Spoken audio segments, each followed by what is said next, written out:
everyone, Ariel Adams here with Superlative Podcast. Please listen to our other show, aBlogtoWatch Weekly, where you can hear about the latest watch news and reviews. Today, my guest on Superlative is the Managing Director of Girard-Perregaux, Marc Michel-Amadry. Marc, welcome. Thank you for hosting me, Ariel. It's a privilege to be part of your segment. So for those watching on video, behind you, they'll see something that they don't often see in one of the podcasts, but it's a working watchmaker. Now, they don't always work in the managing director's office, right? This is special? No, I mean, this is a very special place, a place which is very important because this is a place where Marc Willem is working. He's our master watchmaker in charge of training all the future generations of master watchmakers at Girard-Perregaux. So he has a very critical role. So that's why I wanted to be in that environment, which is so iconic and so important for our brand. Now, this sort of brings up an interesting point. And that is that the watchmaker is really at the center of this industry, but there are many other people as well. But being around them is actually quite crucial. And I think that's very important, whereas people look into watch brands. Talk a little bit, just as someone who runs a watch brand, how important is just being around watchmakers? How do they inspire you, and what do they remind you of on a regular basis? That's a very good question. For me, it's a very important source of inspiration because this is the core of what we are. Girard-Perregaux, this one word that is always connected to the name Girard-Perregaux is manufacturer Girard-Perregaux, which means a place where we design, develop, craft absolutely everything in-house. And we have been for more than 230 years so famous for developing incredible movements. We have this aura, we have this reputation of creating exceptional movements. And therefore, the watchmaker is at the core of our identity. For me, it is on top a very important part of my life because my grandfather, grand-grandfather, grand-grand-grandfathers, they were all watchmakers. And, this connection and with Marc at the background makes me feel very good because it creates also in this room a very special feeling, a feeling of, where you try to strive for perfection, where you try to accomplish something unbelievable with just mechanical movements and the beauty of craftsmanship. So I'm happy to be able to be part of your podcast in this very specific role. The company, for most of its lifetime, I believe, has really been a company that has been led by watchmakers, not necessarily business people that were watchmakers. But I think one of the things that, if I want someone to know something about Girard-Perregaux, at least historically, is that it was a movement supplier. It did other things, but there are very few of the historic watchmakers that were truly movement suppliers. Some of them were, but many of them were not. Piaget, for example, is a very famous example of a movement supplier who only later started making watches. And as I understand it, very, very early on, Girard-Perregaux in Switzerland was a company that didn't just make watches, but made movements for other companies. What, for you, Marc, are some of the most important parts of the history of Girard-Perregaux, especially in terms of what makes it different than the other brands? Because every brand is old and Swiss and conservative, right? That we know. The question is, what else is a company, and what else is Girard-Perregaux? Yeah, I think this is a real tribute to the quality of the movements that we develop and produce, to have so many emblematic watch maisons buying our movements from the 60s to the early 2000s. Of course, today you have witnessed quite an integration of the movement capability and development inside every important manufacturer in the world. But, for 40, 50 years, the greatest names purchased movement from Girard-Perregaux, which, by the way, in the watch industry, in the watch world, you have companies producing exclusively movements, and you have watch maison producing watches, buying movement from outside. We are basically part of both. We produce our own watches with our own movements, but we have been for many years also selling exceptional movements to other maisons. When I first started getting into watches, one of the things I would do a lot, of course, is read tech specs. When you're just studying watches, hopefully you're reading a lot of tech specs. And one of the things I noticed from time to time is that very high-end companies would list the movements as being a base Girard-Perregaux, right? Oftentimes it was the GP 03300. And MB&F, for example, most of their early watches, if not all of them, were based upon your movement structure. Other companies as well did that a lot. And I thought it was interesting because, always the question is, well, where do they get these movements? Because most of the other companies did not seem to do that. ETA, of course, was still selling movements, and that's what was in most things. But it was very rare. And I guess my question is, what was going on at Girard-Perregaux at the time? I think you still sell movements to a degree, but what made the culture do something that most of the other companies were not doing? Was it just the heritage? Was it a special niche? What do you know about making it possible for companies like MB&F? I think Boucheron had some to purchase these movements and talk a little bit about that business culture.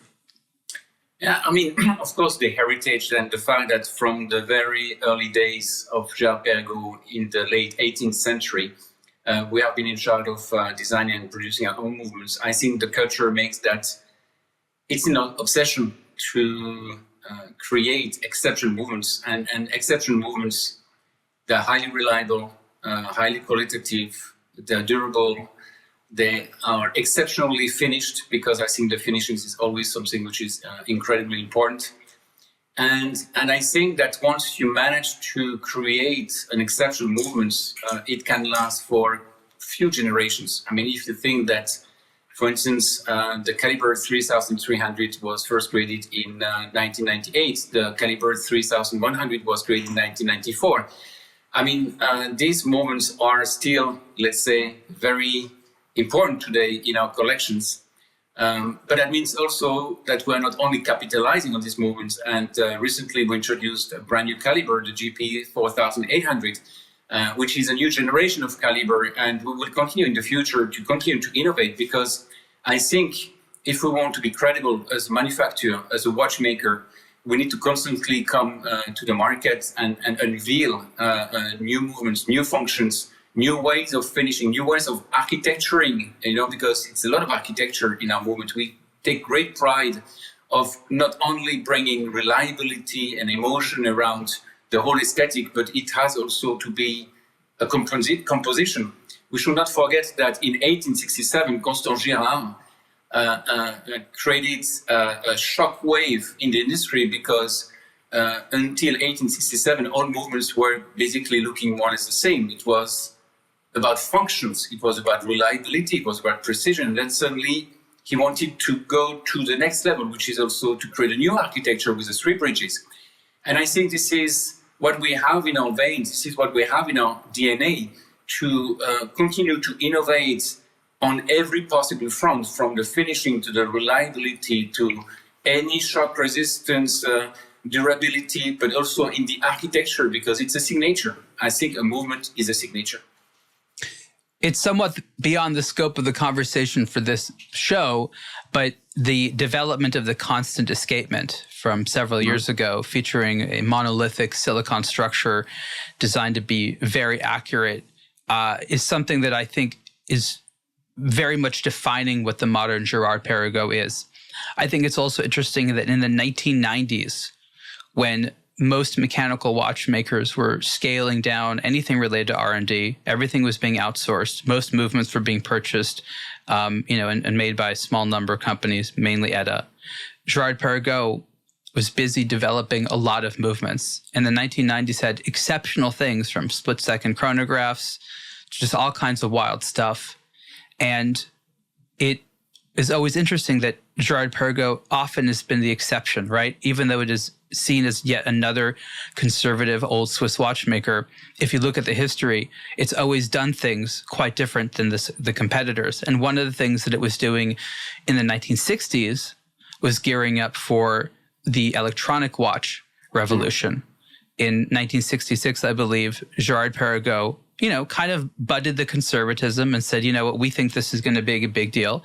It wasn't the only company, but I think one of the facts that I found most interesting, and I think other collectors would also like, is that the frequency standard from quartz movements, I forget the exact number, 32,700 and something. Yeah, this specific frequency as applied to a quartz movement was first chosen by Girard-Perregaux and then later adopted by everyone else. Of course, I'm sure there's reasons for it, reasons I don't know, but it's not a random number. And it's interesting, meaning that it was a exceptionally good choice that other companies said, let's adopt that as the standard. That was in the mid-1960s. And then into the 70s, Girard-Perregaux was of a small handful of Swiss companies producing quartz movements. And the problem, as I recall, was not that they were not good. They were just so good that they were too expensive. The Japanese ones were about as accurate, not as pretty, but anyways, what can you say, first of all, about what was going on at the brand in the 1960s? I know neither of us were there, but what do you know about that era? We know what I like in your question, Ariel, is that you started the question with the constant escapement in 2013. And the best way to answer about the question on the constant escapement is to start in the 60s, as you just mentioned. Because within a lifespan of 50 years, Girard-Perregaux made three fundamental breakthroughs in terms of watchmaking precision. And it needs to start in 1965, when Girard-Perregaux was indeed the very first brand to introduce a high-frequency mechanical movements in the market. 1965, 5 Hz, with the high frequency. And following this, Charles-Édouard Virchow and Jean-Édouard Friedrich, who were at the helm of the company, decided in 1966 to create a Girard-Perregaux quartz laboratory.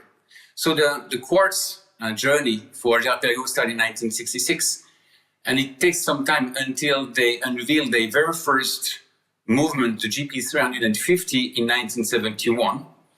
First quartz movement, haute horlogerie, because you need to look at the piece. It looks like with perlage, Côte de Genève. It's an haute horlogerie movement in quartz. It's so pretty. In large volumes. So that was quite a moment for the brand and for the industry. 1973, first time this movement is COSC certified, so that's another level. And that brings also to 1975, the first Laureato equipped with that GP350. And by the way, the very first name of the Laureato at that time was quartz chronometer. So that's very interesting to see that from the high frequency first movement in 5 Hz, automatic ever in the industry, then the whole quartz journey, the Laureato. This is a succession of events that brings also Girard-Perregaux on the forefront of innovation. And the constant escapement in the first prototype was released in 2008, and the first model to be, let's say, commercialized in 2013. By the way, winning the very same year the Aiguille d'Or at the Grand Prix d'Horlogerie de Genève. I mean, within these 50 years, I mean, I do not know any other watch company making such fundamental breakthrough in the field of watchmaking precision. Absolutely. And one of the things I've been talking about for many, many years is high-end quartz. Back in the 70s, it was high-end quartz. And I don't remember what year it was, but do you remember there was that reissue Laureato that was quartz that had that kind of checkerboard dial in blue? I remember it was a limited edition. I remember seeing it at Basel World. And it was a quartz Laureato because the first Laureato was quartz. And, you know, it sold out. And I remember saying, oh, you're going to do more of these guys? And you're like, I don't know. And from time to time with the casquette and some other things like that, Girard-Perregaux has definitely played with modern high-end quartz. I guess my question, and I know that much of this conversation is about a new automatic mechanical movement, but as an aside, what are your personal feelings about the placement of high-end quartz? Of course, Grand Seiko and things like that from Japan, I think have made high-end quartz a little bit mainstream, but it's still very much niche. But again, this is watch collecting we're talking about. So please, your thoughts on the matter. I would say that today I won't see Girard-Perregaux reintroducing a quartz movement in a Laureato or on a high-end collection. But having said that, I think we need to be extremely proud of this past, of this contribution to the industry, of how it helped also the brand move to the next level, strengthen its reputation in the field of movement development. I think this has fundamentally contributed to the the know-how and to the reputation. So I always love to tell the story because it is an important story. We're proud of it. It is a defining story.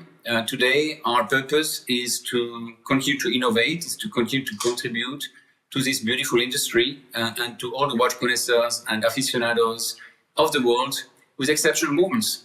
And for me, the Laureato is a child of innovation. The birth in 1975 with this quartz movement, this unique quartz movement, haute horlogerie quartz movement, the GP350,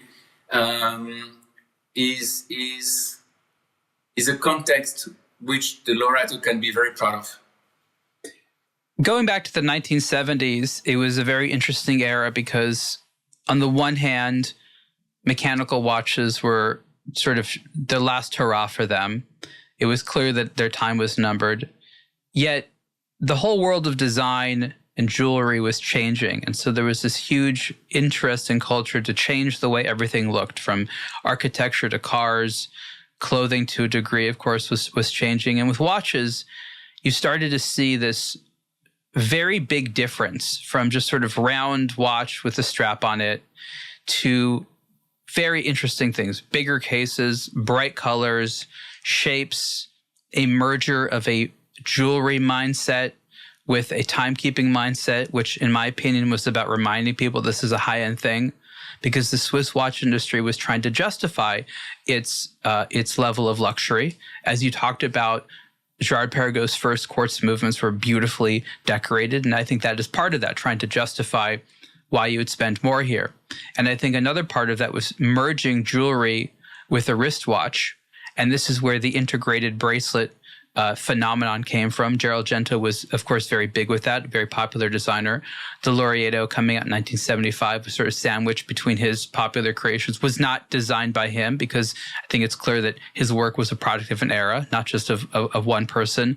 But what do you know about the inspiration of the original design? What was the company into at the time? Because it was a very hectic time. There's a lot of uncertainty.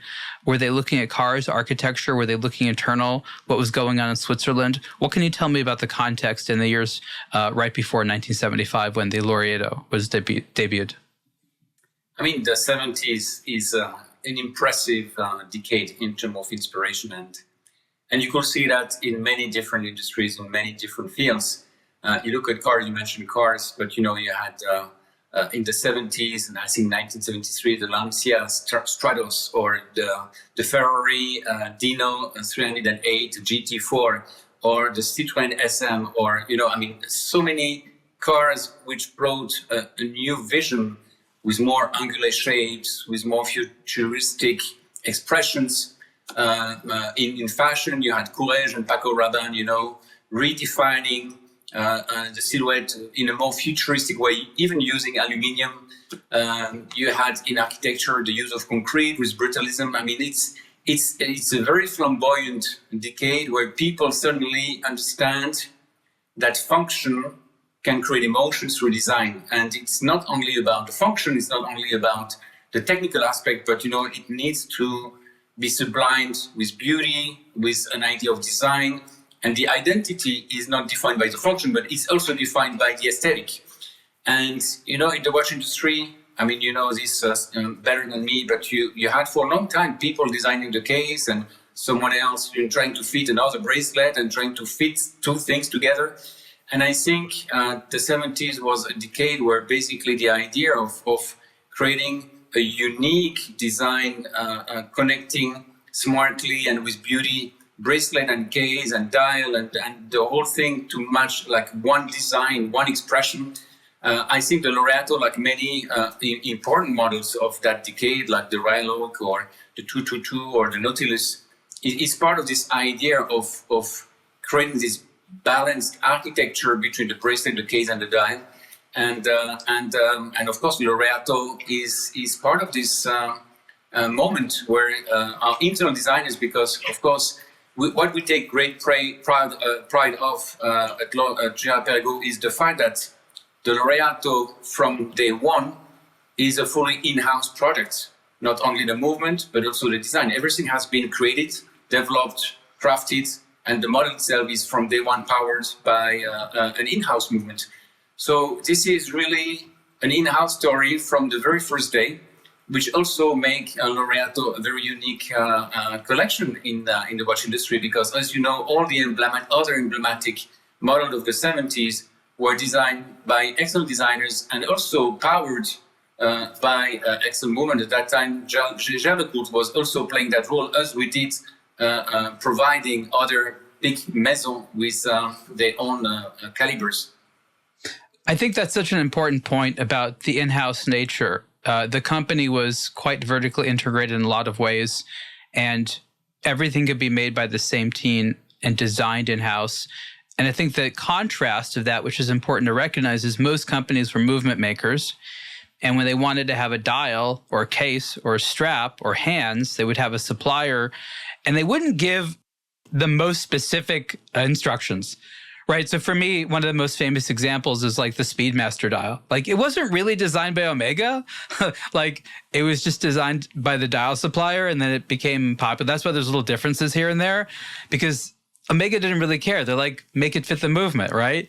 So it's, I think, the mark of a very cohesive project when everything can be done in-house. And today, yes, obviously there's suppliers and things like that, but that still reigns true. It's a highly cohesive thing. And that leads the question, with this cohesive product, the Laureato, you had to develop a new movement. You'd been using the previous generation movement, which was great, but for almost 30 years. Talk a little bit about how this cohesiveness, where everything had to fit together, led into the development of the caliber 4800, which I know will be used in other watches as well, but I imagine will be the main backbone of the Laureato moving forward. Yeah, I mean, Ariel, is everything starts from the movement, Girard-Perregaux. It's the beating heart of our watches. It's where we come from. I mean, we are certainly, since 1791, the very first fully integrated manufacturer, thanks to Jean-François Baute, more than 230 years ago, with the idea is always to bring together in the same roof all the different métiers d'art, all the different expertise, which is, by the way, also the first condition of independence. At the end of the day, this ability to integrate everything in-house makes you fully independent. This is something which is part of our, again, DNA, and therefore the caliber 4800, which we have just presented a few weeks ago, and which is hosted in the new Laureato 50 to celebrate the 50 years of the Laureato collection. It is just part of the whole story, where basically we have a duty, we have an obligation to constantly come with new movements and start also the design also around the idea of this movement. Because if you look at the 50, what is incredible, and every time I show that watch to collectors, to the media, to people who love this industry, I think it's fascinating to see how brilliantly the design of the movement and the design of the case and the bracelet all fits well together. Like it has been designed by the same person from scratch. And we had a designer where we said, okay, you need to design the movement that should fit with it.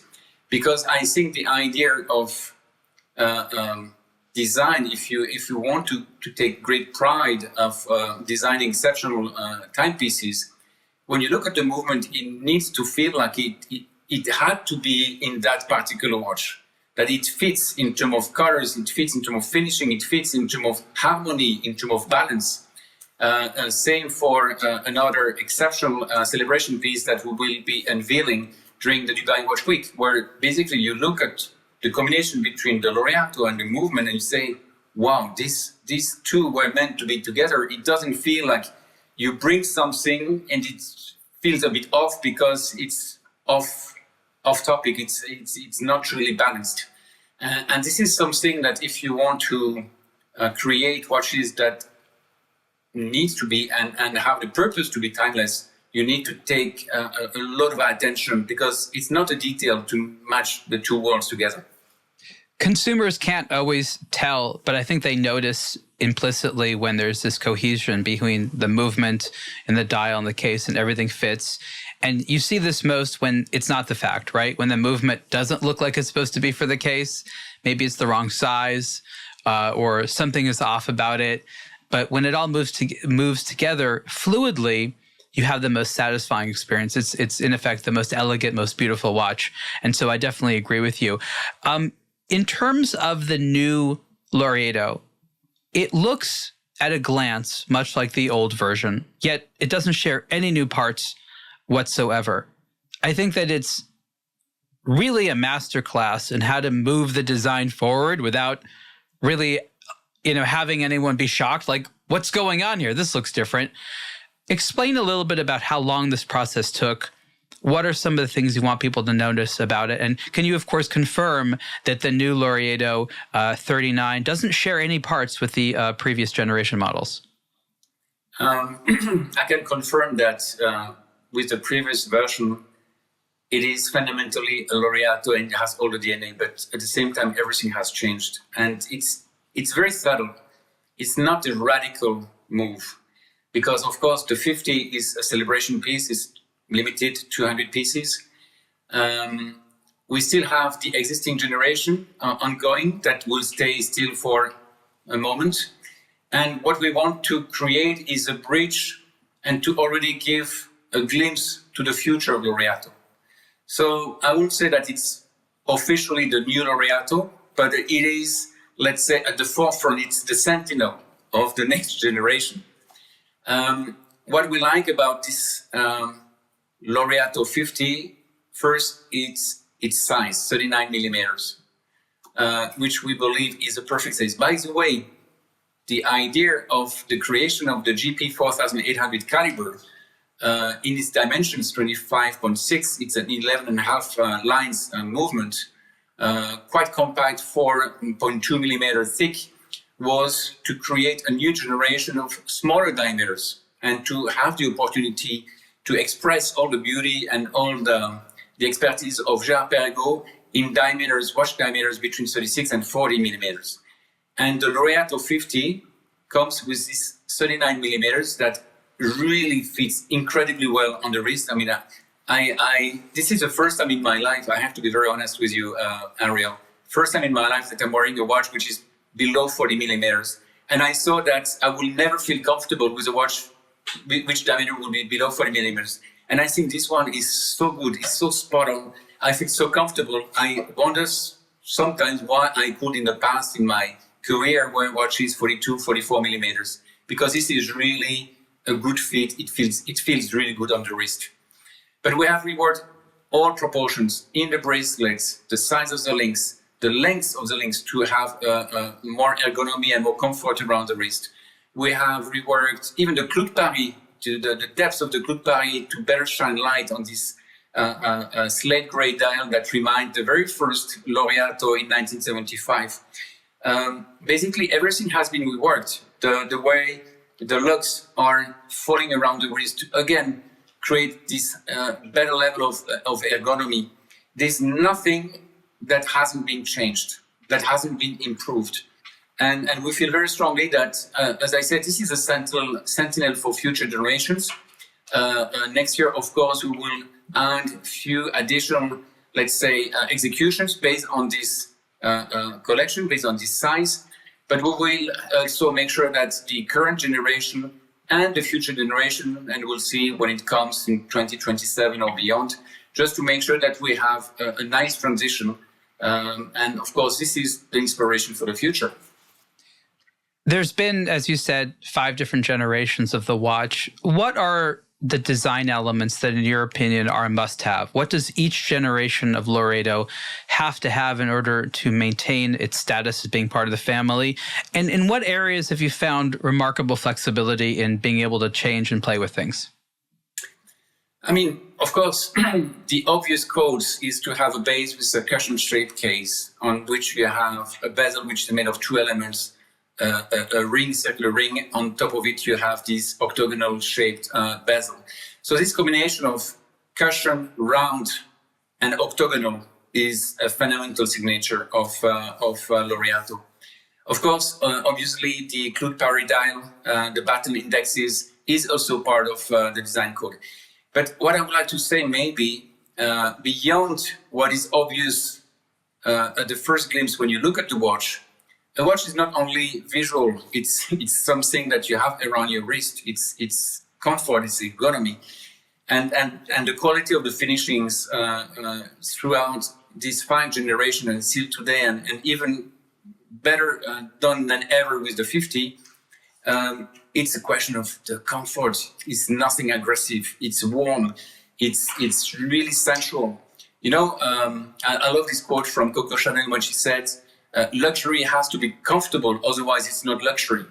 And I believe that it's also one of the obvious elements of luxury, because you can have the greatest name, you can have the greatest executions, but at the end, if you don't feel comfortable with the product, if you don't feel comfortable with the watch around your wrist, something is missing. So it's part of the luxury experience, it's part of the rewarding experience to have a watch in your wrist which is warm, soft, incredibly well finished, because this is also, our obligations. It's what we owe to our collectors.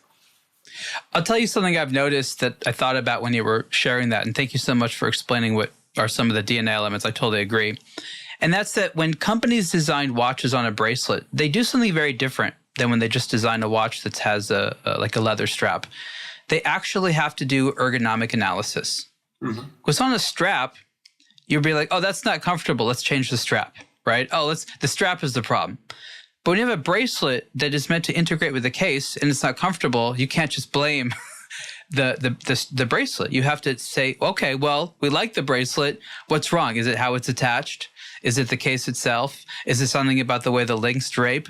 So what you end up having is oftentimes when the company designs their own bracelet, the entire watch with bracelet ends up having so much more, I'll call it research and development, or quality control or testing.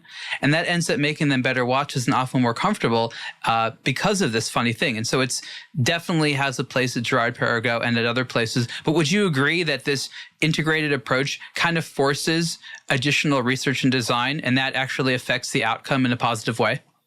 I totally agree. And by the way, this is what we do.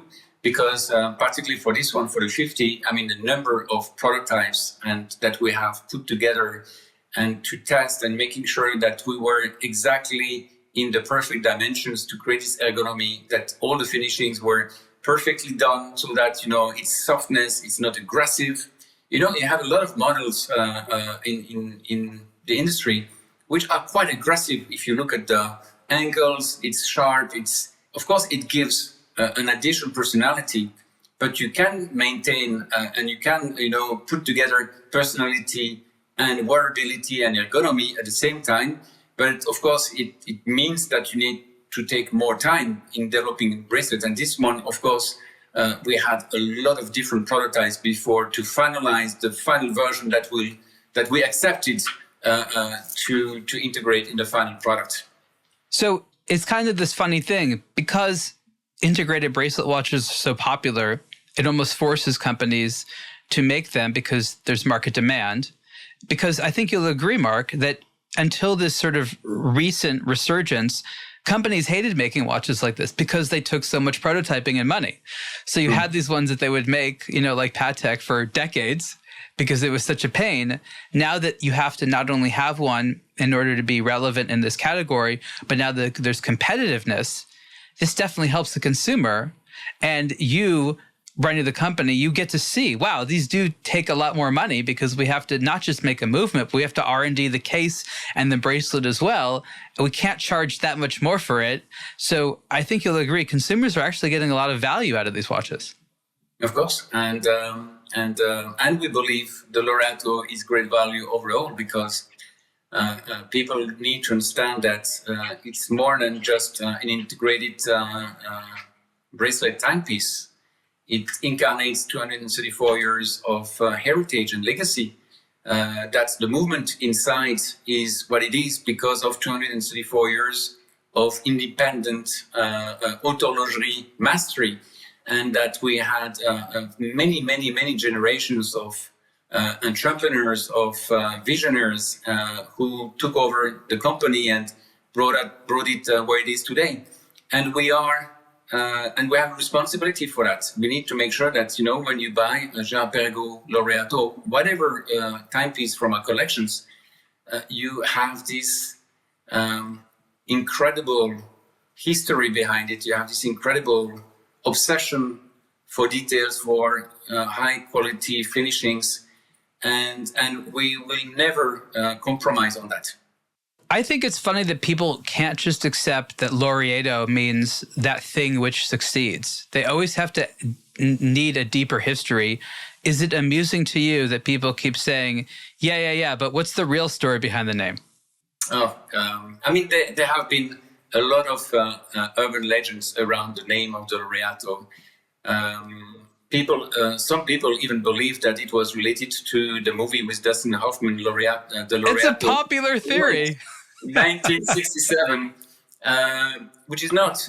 Basically, we need to understand that in the 70s, the name Laureato came from and was associated with a very important market, which is still a very important market today for Girard-Perregaux, Italy.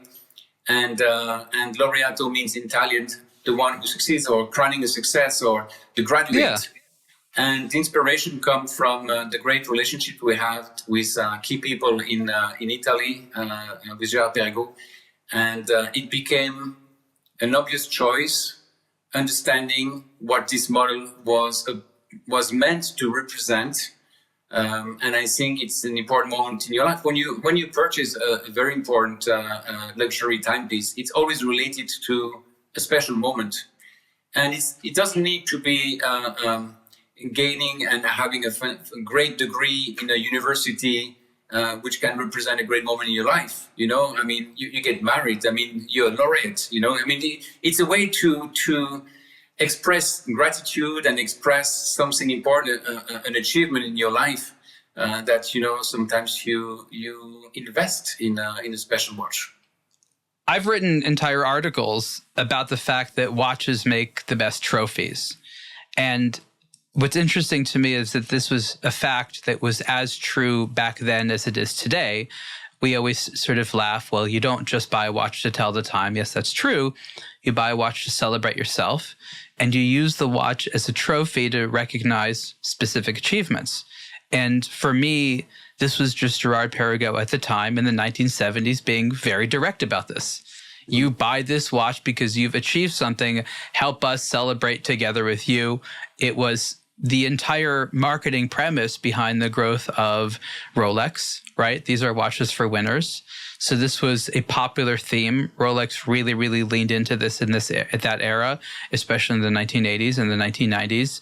So this just goes to show that Girard-Perregaux is, really always been paying attention to the cutting edge. And I think that that's an interesting and unique thing. A lot of brands are proudly not cutting edge, right? We know them. Proudly old-fashioned. Proudly say things like silicon, screw that. But Girard-Perregaux managed to be a classic watchmaker that adopted silicon, now is combined with a company, you listened on, that specializes in making silicon. Talk about when communicating with consumer, how do you have both of these sides? How do you have one side of the face says, we are deeply rooted in the tradition of Swiss watchmaking, and the other side says, we are open to all advancements that allow for the progression advancement of horology? That's great questions, Ariel. I think you cannot be a credible luxury brand, and I speak beyond the watch industry. You cannot be a credible luxury brand if you don't have a strong foot in your past and legacy and a strong foot in the future, and defining opportunities and new ways to express your expertise. And I think Silicium is a good example. You asked me the question earlier on the constant escapement. The constant escapement is an incredible achievement, because the fundamental piece in Silicium of that movement, if you look at the thinness of that piece, which is 1/7 of the diameter of a hair, if you look at the shape and you try to understand how this piece in silicium can sustain all this mechanical work, it is a miracle. And people, when they come to visit us in our villa in La Chaux-de-Fonds, or when we meet with them, I think collectors need to have this reassurance of the legacy, and we have it. 234 years of incredible legacy, being certainly the very first integrated manufacturer in the history of watchmaking. But at the same time, when they discovered that we continue to innovate, that we continue to create new ways to express mechanical beauty with new performances, with new abilities to push the boundaries of watchmaking precision, I think they feel even better, because they have the credibility of the heritage, but they understand that what we do today will bring us also to a very strong place in the future. And I think it has to be the two together, otherwise you miss something. That leads to the Girard-Perregaux GP caliber 4800, which proudly on there says silicon or silicium escapement. It's a core part of the technology of this new movement. Discuss a little bit about the basics. Obviously, the company always needs to make new movements. You wanted something which served as a strong base. Of course, you want it to be beautiful. You want it to perform. But be more specific. What were some of the key criteria that the company was trying to achieve with this new caliber? I mean, the first criteria, and I mentioned this before, we wanted to come with a new generation of more compact movements to be able to create, with its size, more opportunities to cover watch diameters between 36 and 40 millimeters. What we wanted to achieve also is a statement of architecture, because this movement is clearly related to the three bridges in its design. We had very clearly, let's say, replicated the spirit of the 1867 three-bridge design, of course, in a different way, but with the same philosophy, with the gear train bridge, the balance beam bridge, and the barrel bridge. We wanted to improve performance at every possible level. Torque has been improved, shock resistance has been improved with these ball bearings with ceramic balls, just also to better absorb shocks, but also to be more soundproof. We have improved the level of finishings. Until today, our traditional movements had up to 8 different finishings. This caliber 4800 has 10 different finishings. A new oscillating weight, which is marvelous in solid gold with a beautiful engraving of the brand name Girard-Perregaux. I mean, the silicium escapement, of course, I mean, this is not a single element that hasn't been, let's say, raised in terms of performance, in terms of design, and in terms of aesthetic. When new consumers look at technical specifications of watches, I think that there's a lot that is left out, a lot that isn't really explained in that. And a huge area of difference between modern movements and we'll call them vintage movements is environmental resistance. Maybe sitting flat in a horizontal plane, these movements can have similar performance. Once you wear them, you have them exposed to different temperatures, magnetism, shock, vibration. The real difference between a modern mechanism and a vintage mechanism comes out. And I think that's important to explain because brands are often shy about saying this. They don't want to make their vintage watches seem like they're lesser in some way. But the reality is that modern technology and materials such as silicon have created serious improvements, really big deal stuff that you cannot ignore. For example, silicon not needing lubrication. I remember for years this was told every time it was talked about silicon, it's, we don't need lubrication, you don't need lubrication. And now it's just like silicon and no one says anything about that. But that means that you never have to say, oh, it ran out of lubrication, it stops. No, it can continue to move. The parts will not break each other down, they're hard enough. Magnetism and changes of temperature will do nothing. I mean, it is such a huge deal to have these components, and it's not really discussed. You can't translate that very well in just tech specs. 4 hertz, 55 hours of power reserve. Like that doesn't really tell you the whole story. And once you look at it, it's more than just refinement. You said something that was very small, but I think is important. You talked about the ceramic ball bearings, and you talked about noise reduction. All you need to do is have one automatic watch where you can hear the rotor moving around. You're like, at first you're like, what's that noise? You're like, is that my rotor? Right? And then you realize that's tacky. That's not good. You don't want to have this whooshing sound on your wrist. So then when you have a watch that has a silent rotor, maybe you don't notice it first, but it takes special refinement, special types of parts, new technology, ceramic ball bearings, not metal, also does not need lubrication, right? So you have this traditional concept that looks like yesterday's beautiful mechanical watch, but the reality is it's the type of mechanism that historically never could have been produced, and it sort of merges the past and the present, which, as you said, is that special balance that a brand like Girard-Perregaux needs to get right. Yeah, absolutely. And by the way, I think I cannot agree more, Ariel, but same principle as making a more compact movement and not, being in a race to create a movement with as many components as possible. What makes a movement reliable is not if it has more than 200 components. You need to find the right balance, the right number of components with the right technologies, with the right concentration to reduce, the forces that will, have an influence on your movements when you travel, when you have a shock on the table. It's a balance between a lot of different variables, a balance between a lot of different realities. And what we try is to make sure that we balance everything, and while maintaining the visual and the aesthetical integrity of the movement. Because again, I think when you look at the GP 4800, you immediately recognize it because it's a signature again. You talked about the movement being a base for other complications. Of course, there's ones that are predictable, chronographs, GMTs, and things like that. But the brand is known for so many. Of course, there's the world timer, which is a popular one. You mentioned equation of time, which has been a on again and off again exotic complication.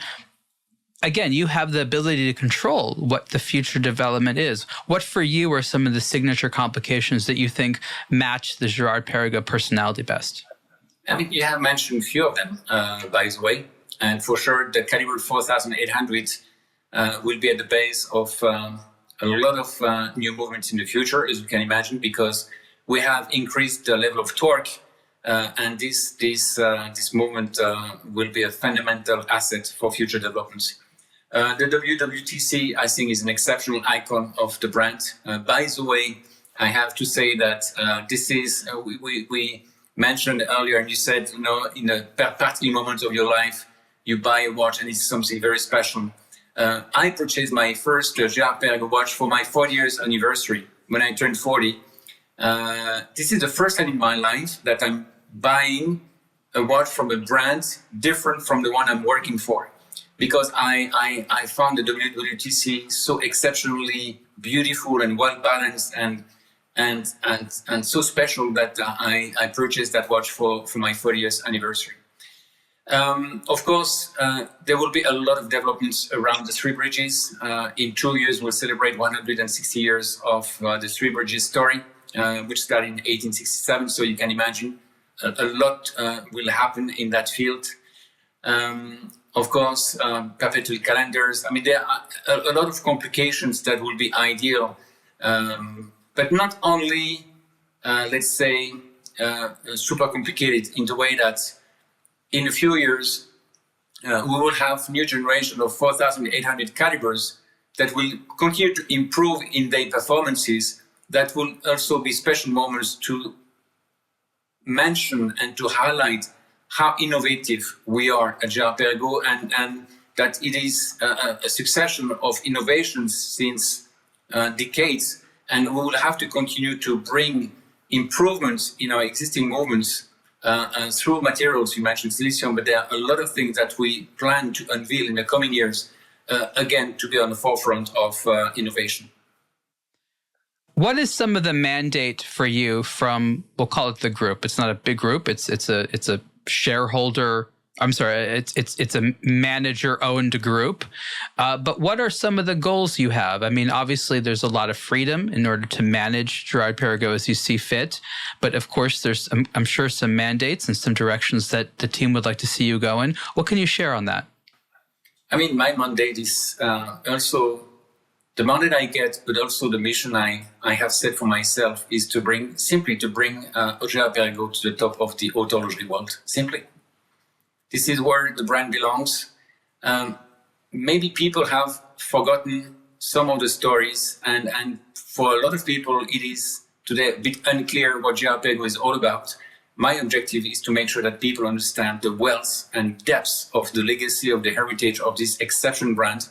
The expertise, it's the best meetings I have are with, again, our master watchmakers and the people, working in a manufacturer. Because every time I ask crazy question, can we do this? Can we do that? If we wanted to create this movement with that particular function, they think a moment and they say, yeah, that's doable. The only difference is maybe it's going to take 3 years, 5 years, 7 years. But basically, we have all the know-how, we have all the expertise under one roof, and we will continue to have this independence, representing a company where everything is designed and developed and crafted, and all our watches are powered by in-house movements. One of the parts of the brand that I've always liked is, I'll call it the playful side. And you see these in very different ways. Often in the high end, and I think that's very important to say that this is a brand that has had, and sometimes entry-level luxury watches all the way up to extremely high-end exotic things, multi-axis tourbillons and things like that. The playful side has been things like maybe the Esmeralda with these incredible level of lavish decoration, horses and all kinds of things like that, to maybe the Jackpot tourbillon that is a game that you wear on your wrist that combines, high-end horology with, again, a decadent lifestyle.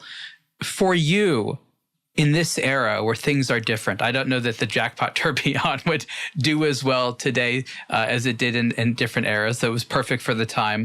How would you like to see the brand assert that playful side, which I think is so important and adds a nice little layer of personality? I think the playful side is important. And by the way, the Deep Diver has to be also playful in the way you reconnect also to your legacy, to a very important model in 1969, which, by the way, had already some elements of designs of the Laureato, because the Deep Diver had a 14-sided bezel, where the Laureato came with an 8-sided bezel. I think it is important for a brand not to take itself too seriously, but I think it has always to be maintained within a level of, obsession for doing the right thing and doing exceptional movements. I mean, you should not compromise because you want to be playful on the nature of your brand. And I think we can do a lot with métier d'art, we can do a lot with other sources of inspiration, and we have initiatives in the next 5 years that will be introduced in the market that could be perceived as playful, but they remain very serious initiatives, because at the end, we are in the field of haute horlogerie, and we need to maintain a level of integrity. And by the way, the word integrity is a key word in our mission and in what we want to deliver in the coming years. This is part of our DNA. The integrity needs to be there. You talked about Girard-Perregaux being reestablished as a top-tier brand. What do you think is required to do that? Is it a shift internally? Is it a shift in perception? Is it a combination? What are some of the challenges that you feel you need to accomplish before the brand can start to see that type of notoriety? I mentioned we need to tell the story again. I think we need to be out there. We need to meet, again, the people and explain where we come from, what we are. And by the way, I am very grateful for the opportunity you give to me, Ariel, today to tell the story and explain the story of Girard-Perregaux. We need to multiply this by 100. The beauty is that We live in a world where we can pretty easily meet collectors, pretty easily meet the people who are the voices of this industry. The one thing that we won't compromise, again, is integrity. We are not here to make up any story. We are here just to tell the story. And we need to bridge the stories, basically, because we have a lot of stories together, but now we need to bridge them. Like, the Three Bridges movement, we need to put things in perspective. And by the way, when people come to La Chaux-de-Fonds and they visit our manufacturers, they visit our Grand Complications workshop, when they come to our villa, they feel this level of honesty and of integrity, and they understand the brand. So we just need to build the right communities. We need to be honest, and we need now also to accelerate the rhythm of our movement developments, the rhythm of our novelties, to express what we do best. Because at the end of the day, Girard-Perregaux is a manufacturer. This is an expertise that we're proud of, and we just need to highlight it, and we just need to express it every day. Thank you. By the time people hear this, the latest Girard-Perregaux watch will be announced, which is the new Laureato with the 3 gold bridges tourbillon movement. I am so interested in how enduring this 3-bridge aesthetic has become. It originated in the late 19th century, and it was on a pocket watch. And I have, in my time, writing about watches for 18 years now, I've seen so many different iterations, from classic ones to ones with Neo in the name that are kind of modern. I've seen all these interesting things, but this look of these 3 horizontal bars, often with these arrow edges, is so interesting. And all these brands have iconic case shapes. Girard-Perregaux is one of the only companies that has iconic movement shapes. What do you do with this very powerful aesthetic, and how do you tie it into this assertion you have of how important and how high integrity the brand is? I mean, to answer your question, I need again to come back to 1867. Constant Girard, who was at the helm of the company, was obsessed about movements, but he wanted to express beauty at a different level. And at that time, people were getting gold medals because of the precision of the movement, because of the reliability of the movement. And he wanted, for Constant Girard, it was a duty. I mean, it has to be precise, it has to be reliable. But he was so obsessed by how to incarnate beauty in movements that he created this unique signature in 1867. And I think what is interesting is that he knew that it was something special. He knew that he had gold in his hands, that it was really a unique signature, certainly one of the very first haute horlogerie signatures in industry. And he tried to protect the design of the 3 bridges in Switzerland, but unfortunately at that time there was no patent office in Switzerland. So what did he do? What did he do? He went to the US, because in the US at that time you already had patent offices. So he traveled the whole world, because, in 1867, at that time, basically, it's not like you take the first flight from Geneva to New York and the day after you're in New York. It's a journey. And basically, the 3 bridges design was first officially registered on the 25th of March, 1884. So that shows that the birth of this signature is relevant also because of this. And this is something that we own, and I can immediately recognize someone wearing a Girard-Perregaux if the Girard-Perregaux has integrated 3 bridges. So, of course, this will remain a key element of our expression. I mentioned earlier that in 2 years we'll be celebrating 160 years of the 3 bridges. We have exceptional new movements that will be unveiled during that year. And it will continue to be an inspiration. And it can be also a source for collaborations. A lot can happen around the 3 bridges. It's the incarnation of Girard-Perregaux's haute horlogerie expression. The last thing I want to ask about is availability. So Obviously, this is a limited edition of 200 pieces for the 50th anniversary, the Laureato in this two-tone case.